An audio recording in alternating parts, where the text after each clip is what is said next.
Okay, so today I'm playing 80 Days.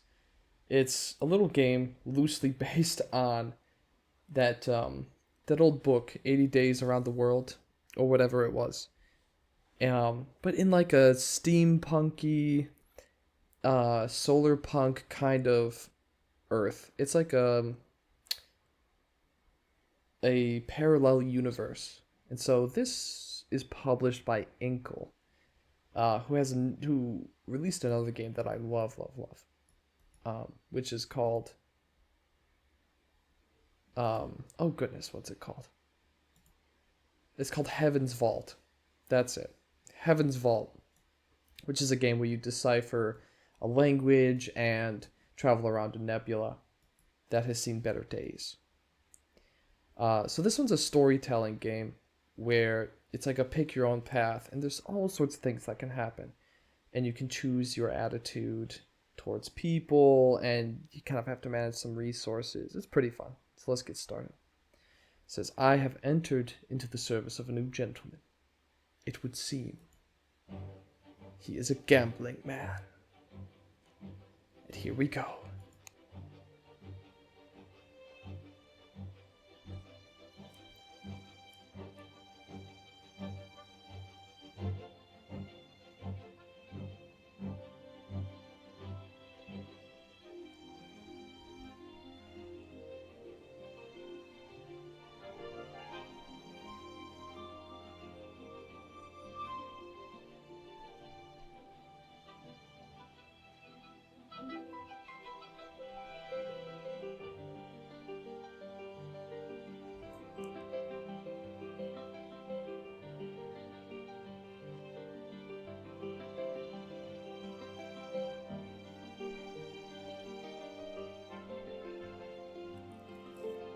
London, of course. The optimal starting position for any adventure. Let us begin.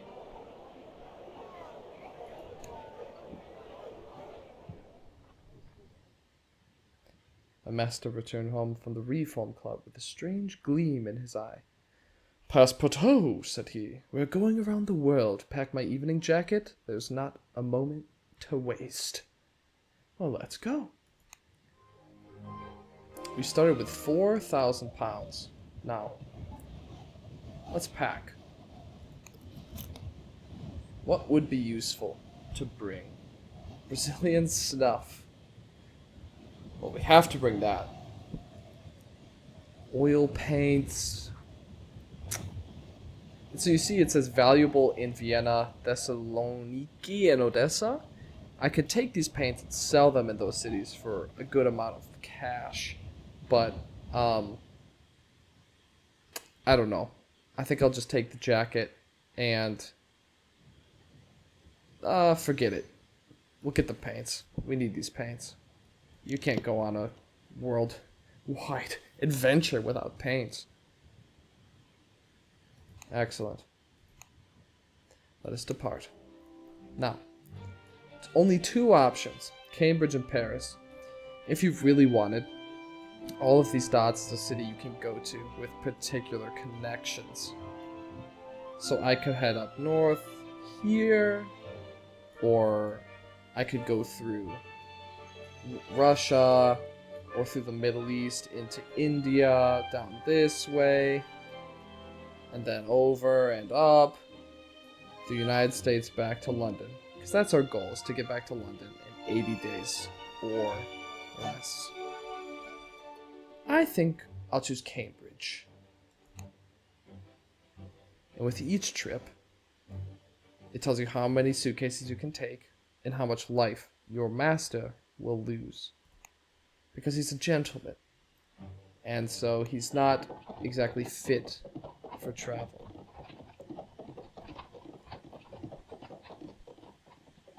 And along the way, obviously, events happen that will change the course of our journey. We hurried downstairs, only to find a carriage was already waiting. I'll ask no questions. To Charing Cross, my master shouted, but the cabby leant down and shook his head. Sorry, governor. I've been sent to pick you up and take you to Cambridge. But we are going around the world. I don't know about that, the cabbie replied, but I have my instructions. The men whipped the horses, the magnetic tips of the leash connecting with the spark igniters on the machine's flanks, and then we were off, rattling along on the cobbles, heading north. We must sabotage this carriage. I began, but Monsieur Fogg gestured me to silence. It is no doubt my old college wishing to encourage me to make a donation, he replied sagely. But perhaps they will have something to offer our cause as well. How could it be so calm when all hung in the balance? Of course, was his way. Such was his way, of course. The carriage showed an amazing turn of speed that pleased my master greatly. Why, this is no normal phaeton, whatever that is. Indeed not, he replied. It seems our learned friends have been busy. I have great hopes for this little diversion, Passepartout. And with that, we fell into silence. Ah, Cambridge. A beautiful town. Perhaps we will stay in the hotel for the evening.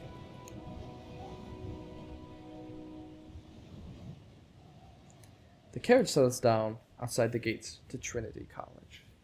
The cabbie tipped his hat. Oh, do we tip him? Do we dismiss him? Or am I busy? I don't want to tip him, I'm not going to lie. But I don't want to be rude, so I'm going to act like I was busy. Is that nice? No, but I'm going to do it. My master was greeted by a figure in a long black robe. I'll be manic as well. It's an assassin. But no. The figure stood back and introduced itself as Professor Infrey, head of thaumatology at the college. You must be Passepartout, he declared, rounding on me cheerfully. Tell me, do you prefer coffee or Madeira? I prefer cognac. Oh. The professor peered a moment longer, then straightened up and laughed. Well done, Phileas. You have chosen an excellent man here. I'm sure the two of you will go far. Very far indeed. Come with me. As we followed the strange loping academic, I glanced this way and that. Down the resounding stone corridors and up-curling wooden staircases. The place was quiet, except for the occasional hurrying youth, all of whom bowed their heads to the professor as we passed. He's clearly a man with a great deal of respect. Clearly, they were in some awe of some feature of this curious bird.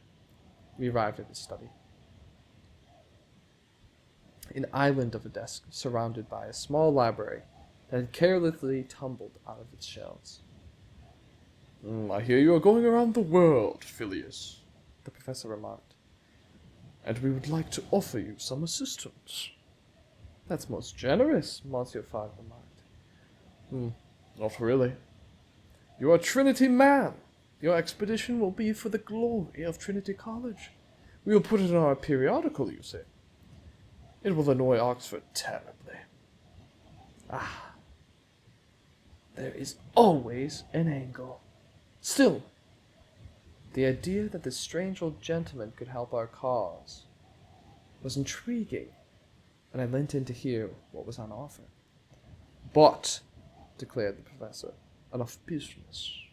First, you will dine with me in hall, or us in hall. I have gowns ready for you, and young man, he turned to me, we will be able to muster a fine cognac, I should think. Well, that sounds lovely.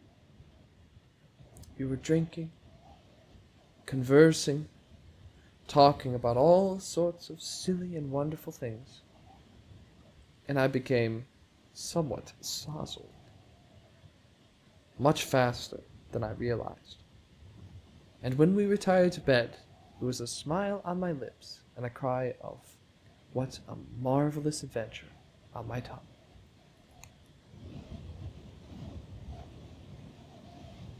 Our Lord is saying he doesn't like snuff, but I don't believe a single word. Let's explore the town before we have to leave. We rose, breakfasted in the hall, and more soberly, and met the professor on the roof. "This is what we've been working on," he declared, waving to a folded contraption in front of us. It resembled a pile of mangled coat hangers. "A gyrodyne," the professor continued, "powered by the rise of evaporating water through micropores. Most interesting. We were thinking of testing her across the North Sea. We thought you might pilot her." "A gyrodyne? Gyrodyne? Is she fast?" "Oh, extremely. We can have you in Christiania within 6 hours, so long as she doesn't crash." "So are we agreed? Will you take her?" "Well, it looks like we don't have a choice, huh?" I say, well, let's go to the market first. And see if there's anything good here. We're in some British city, unsure where it is. Why don't we purchase knitted gloves? Because we're going up north. And a sailor cap? Do we need a sailor cap? 4,400 in Budapest, but Budapest is south from where we're at. I don't think that's worth it. This is also useless. Let's get the sailor's cap. Let's just see. Does it look cute on him? Yeah, it looks nice. We're gonna buy that. It's cheap. Let's depart. The gyrocopter. Rough skies and cold weather. But luckily our Englishman's wardrobe will help us reduce some of the damage.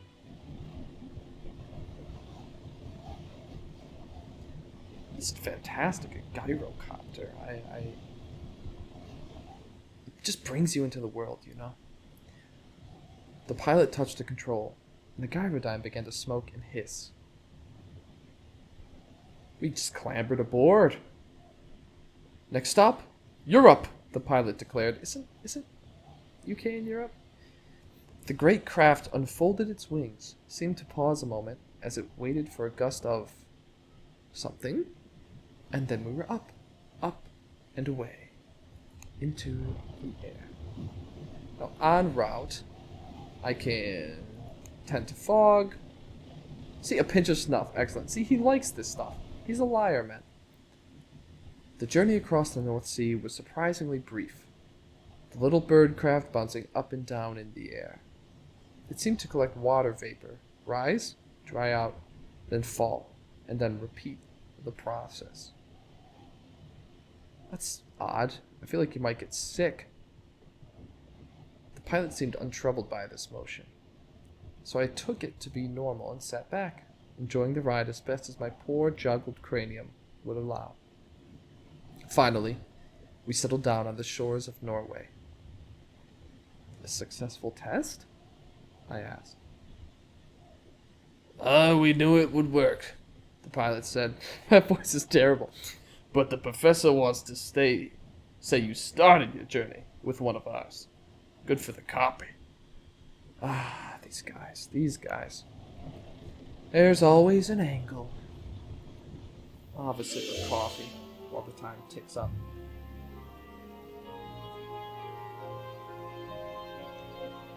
Why don't we go to the hotel?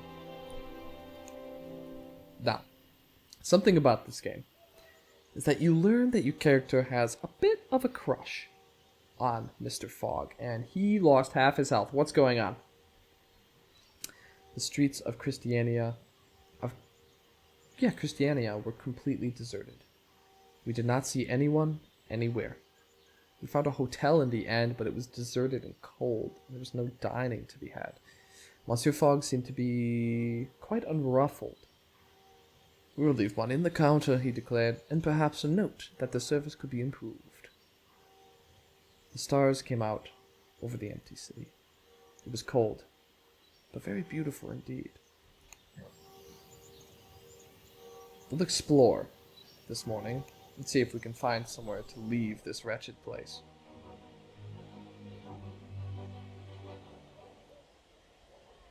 The city was still empty. I was...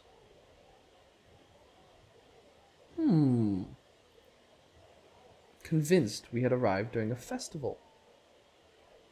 Though I knew of none, and had assumed the Norwegians to some variety of Christian, much like the greater portion of Europe. "This is an eerie place," Monsieur Fogg remarked, in an uncharacteristic display of emotion. Certainly, the silent streets had a certain menace to them. "We must find the municipal center, the government. A city cannot be left totally abandoned." A little more walking, and we came to see the Parliament building, and beside it, a set of freshly built steps leading down into the ground. The passage was lit by gas lamps. I paused at the entrance.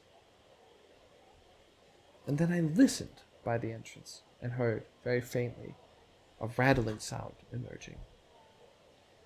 Monsieur Fogg cocked his head. "Cartwheels," he deduced, and singing. We went below, and sure enough, there were lights, and then shops, and then people, and carriages, and restaurants, indeed an entire city built beneath the surface. Why these people have moved their entire city downwards, I did not care. It was enough to find a hearty meal and to reassure ourselves that our journey would continue. I spent a little while browsing markets, of which there were plenty here below, though I found little of interest, except a chest set with pieces made of finely carved walrus ivory. "Yours for £100, the vendor declared. "It's highly valuable." "We gotta get this. Come on." I paid her, and packed the set carefully into a case. Maybe, just maybe, we'll be able to get some money out of that. I want to go north. If I go north here, I wonder if it's possible to go to the North Pole. I really want to go to the North Pole. So I want to go north. It costs $910, right? How about this one? 100 and 140. But I'm just gonna blow the money. Why not? Oh, it departs in 2 days.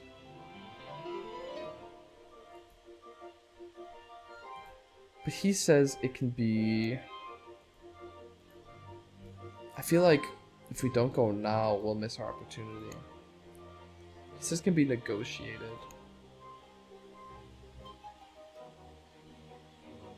You can get it tomorrow, but that will take out like a third of our funds.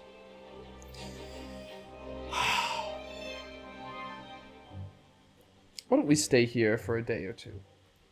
After all, it's a magical town. And stay in the hotel.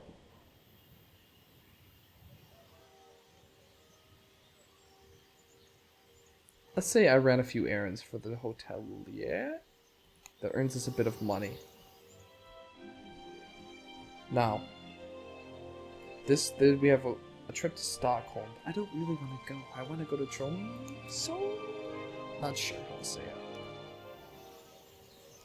But, let's just stay for another day.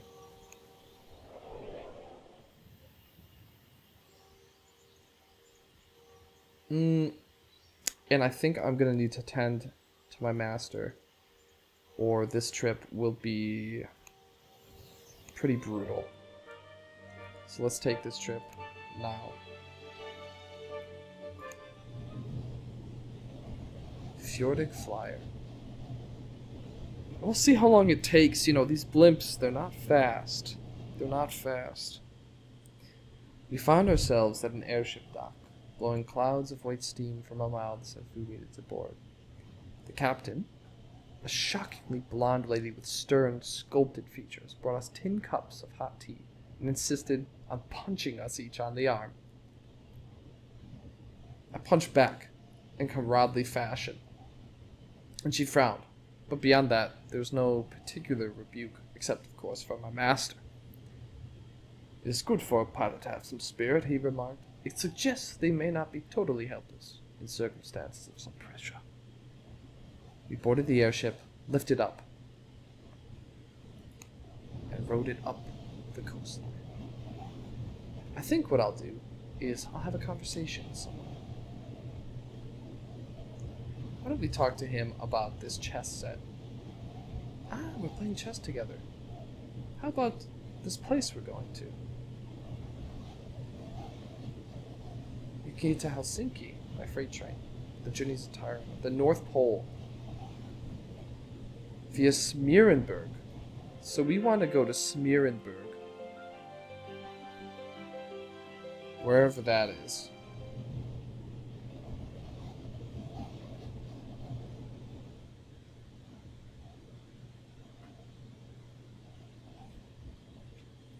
I confess to a certain bafflement as to my master's intentions with this particular leg of our journey. Perhaps we were to circumnavigate from north to south and back? We might travel down across the Americas to Cape Horn, then across the very bottom of the world to Australia. Of course, any serious polar expedition would be properly equipped, rather than traveling with a few suitcases. Towards evening, the airship descended towards a small fishing town nestled between two dramatic slopes. It was, I think, the smallest place I had ever seen. So we're in a small fishing village. He says our positions might be valuable here, so we'll go sell them tomorrow. But it looks like our only path is to Helsinki. That's a bit disappointing. Let's see if we can find the town he said goes to the North Pole. It wasn't that one. No.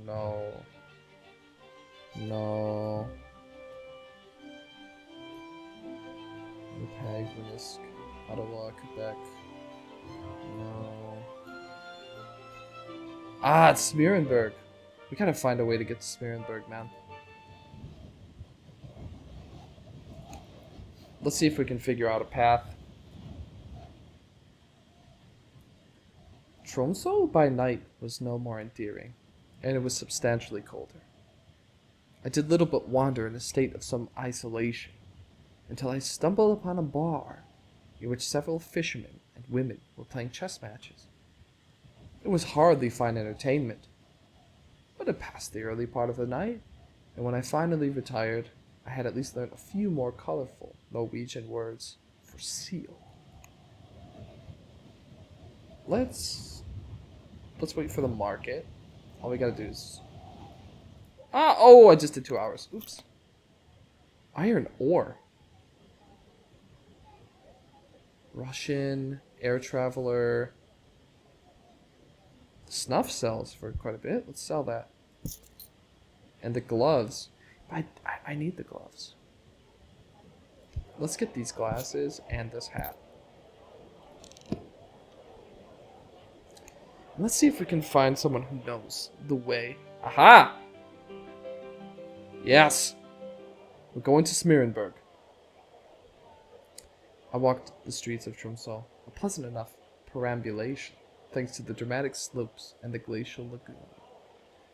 There's a university, they tell me, though I cannot think who would endure such cold just to read books. But my ire was quickly stirred to keep me warm when I encountered one Mademoiselle Fleischer, who stopped me on the street to ask, without irony, if it was a pleasure for one such as myself to visit her city. You mean, as a Frenchman? But of course, she replied, Tromsø is the Paris of the North. We have been promised a liaison between our cities for many years now. Who else would you be? Tromsø is the second capital of Norway, you know. Mademoiselle, I am traveling around the world, I told her sternly. Ah, is that so? Ah, well, monsieur, enjoy Tromsø while you can. With that, she let go of my arm. Her grip had been iron-like, and all but skipped away down the cobbled streets. Streets which were nothing like boulevards, I might add. Ah, we're a proud Frenchman. What else can I say? I don't want to go to Helsinki. I want to go to Smeerenburg in 2 days. But we need to save our money, so let's just hang out in this beautiful little town. And see what else we can do.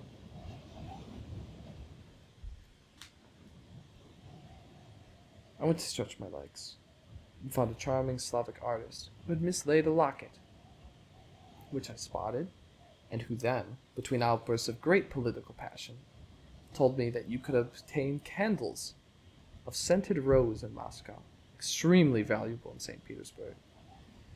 I asked him how he knew, and he launched into a long and complicated story about his brother's best friend's second cousin, a convoluted tale, the only interesting point of which was the fact that the quickest way to Minsk is via Helsinki. And I don't care about that. Where are we going again? Right, what day? It's tomorrow, right? At noon.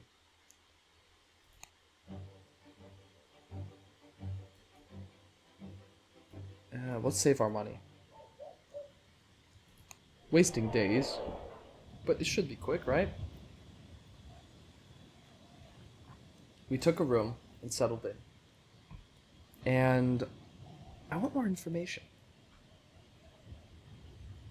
But I came away with nothing but tips for starching collars. Well, that's useless. Day 8, we can go to here. So let's just do this. It'll fast forward us to noon. And we'll head off. I've arranged transport for us, Monsieur Fogg said, cool as a cucumber. Where are we headed, Monsieur? I asked in interest. He shuffled his newspaper. We're going north. Very north. How far north? Smeerenburg, he said, showing me the location marked on his almanac. It was indeed very north. Perhaps even very, very north. And then? Sometimes, Passepartout, the best way to untie a knot is not to untie it at all. Sometimes one must simply slice through it. He had surely gone mad. Or perhaps he had always been mad. Do not pity Monsieur Fogg, dear friends, but rather his loyal valet Passepartout, doomed to follow such a master into some uncharted northern wasteland. Thus we departed on a Pomor hunting balloon on an expedition to Smeerenburg. But our relationship has deteriorated.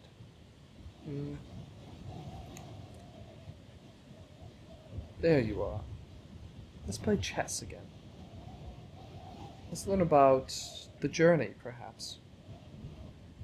Smeerenburg? Very good. He tends not to discuss such things. The place we're going. Unbelievable. The captain of our balloon was a dark-browned woman by the name of Yana Starostina. What exactly is it you hunt? I asked, eyeing a set of large harpoons lashed firmly to the upper deck. Whales, walruses, reindeer, the captain answered. Even polar bears sometimes. Bears! I paled, taking a small step back. I have a particular fear of bears. I think bears are not over fond of Frenchmen either. Oh, I thought that was Fogg. With that, she was summoned down to the navigation room, and I retired to our cabin to lay down with some agitation. And Fogg has improved. So he respected me disliking bears? Perhaps it's the gentleman's way.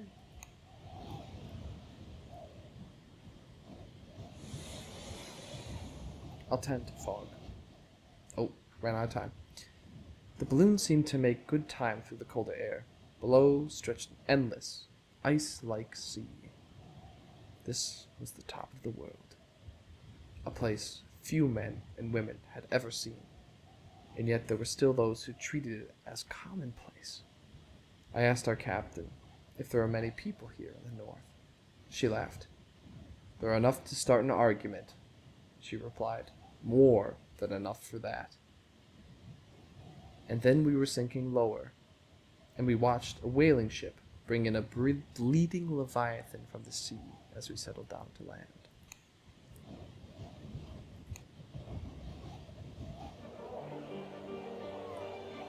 We can go to the bank. We can get some funds. I've regarded the manager. Wish to withdraw funds? I warn you it may take some time. Let's get 1,000 tomorrow. Hopefully that wasn't a mistake. The chess set sells here for 230. What's the hide give us? It just sells the cloak. That's kind of useless. A heavy wrench.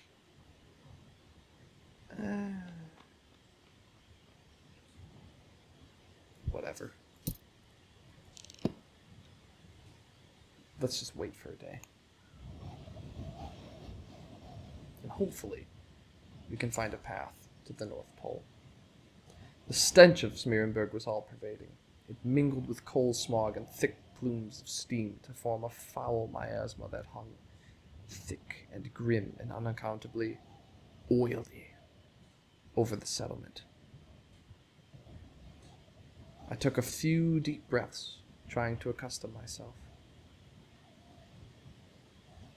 to the terrible odor as quickly as possible. It is Wales, a nearby fellow put in sagely, in Finnish accented English. I greeted him courteously, feeling the need to maintain some semblance of civilization in this place so lacking it.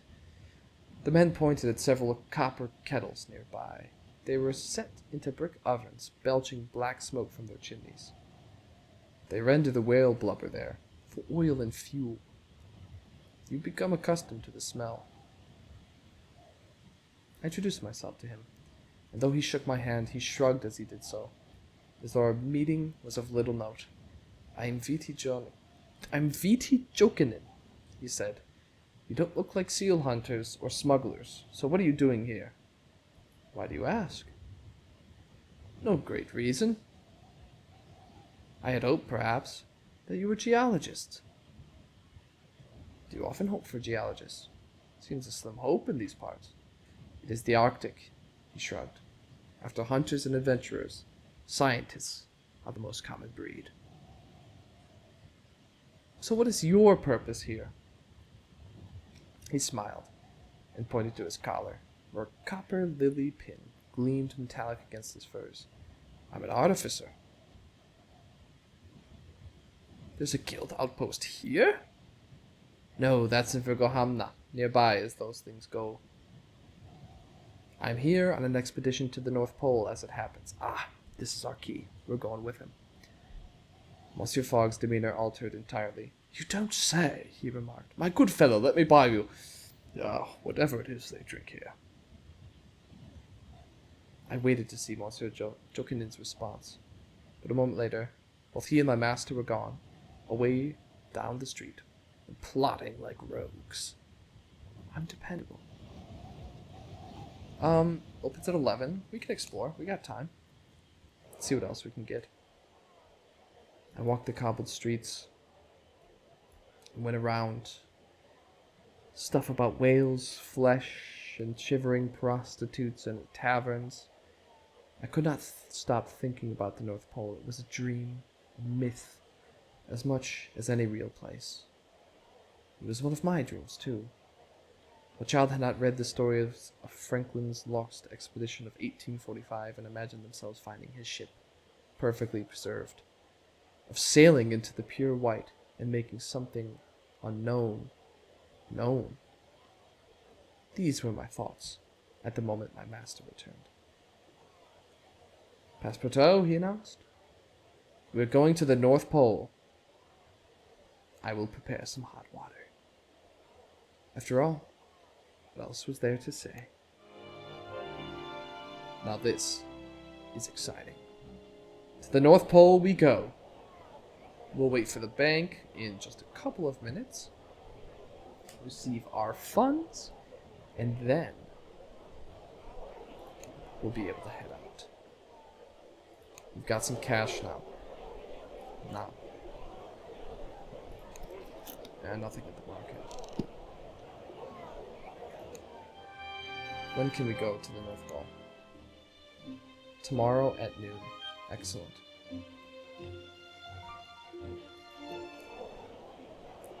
But that will be it for now.